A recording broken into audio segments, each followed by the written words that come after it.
Chapter 3. Most of the day I'd spent leaned over the counter and staring at the window at the lake. Every once in a while, someone would walk by but didn't bother coming in. What was left of the quiches was in the scallop platter with my fork still in it. Why so doom and gloom? The grand opening isn't for a couple of days. Then you'll be wishing for a break like this. A lady with a long sleeved denim dress that hit just above her knees and had the cutest ruffle ending on the sleeves walked into the bean hive. Her chin length silver bob with blunt bangs looked great against the blue and silver accessories. I'll take a basic chai, and I don't want it out of one of those machines. She wagged and pointed her finger. The turquoise silver ring took up half of her finger. At least that's what I hear you do best. I pushed myself up to standing.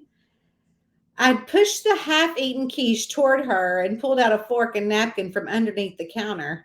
You must know my Aunt Maxie. I do, Roxanne. Louise Carlton. She eased herself down on one of the two stools I had in front of the counter and picked up the fork. She carefully chose the bite she wanted and put it in her mouth. Mmm. She licked her lips. Goat cheese and spinach? Yes, ma'am. I instantly liked her. Anyone who loves my food, I instantly love. Everyone but Patrick Kane with a little sun-dried tomato. Magnificent. She smacked her lips together. What about that tea? You got it. I snapped my fingers and headed back to the kitchen. It's going to be a minute or five, I warned. My chai tea wasn't like most coffee houses. I actually boiled it on the stove. I used cardamom. The leafy tea came from the ginger family and went perfectly with some cinnamon powder, star anise, fennel seeds, nutmeg, ginger, cloves, and peppercorn.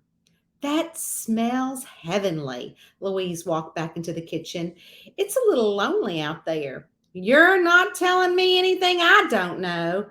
I stirred the boiling mixture, letting the aroma fill the kitchen. But it's much better than where I was a year ago. I'll take the loneliness. Oh, honey, you aren't lonely. She walked with grace. There was a sense of maturity about her, and I really liked it. A friendly sort. Lonely is when no one cares. You have a lot of people who care for you, and I just might have the perfect thing to cure your loneliness. You aren't here to play matchmaker, are you? I asked Louise and poured the milk into the boiling pot. If you mean with the four-legged kind, she shrugged. Maybe, she winked. I run the Pet Palace. It's what some town folks call the SPCA. But since we don't have funds or run it like an SPCA, we all chip in and find homes, clean, and volunteer where needed. I have the perfect four-legged companion to cure loneliness. I can barely take care of me and all these repairs I'm going to have to do to the cabin and in here. I pointed to the other stove where the oven was broken. I took out the strainer and put the tea in the water, bringing the temperature down to simmer. Why don't you come by and look after you close? She pulled the sleeve up on her left arm and looked at the silver watch, which is about now. Now, I laughed. I'm not supposed to close until later. Honey, there isn't anyone coming down here right now, she told me with something I already knew.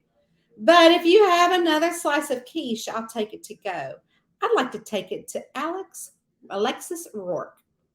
Oh, she came in earlier today. The fond memories of Alexis and the cricket cat warmed me. But not without hearing from Bunny and Maybelle about her candles. Oh, I see you've already been introduced to the gossip. Louise patted my back and she looked into the pot. That smells so good. Now, why don't we put it in a to go cup and check out some of those four legged companions?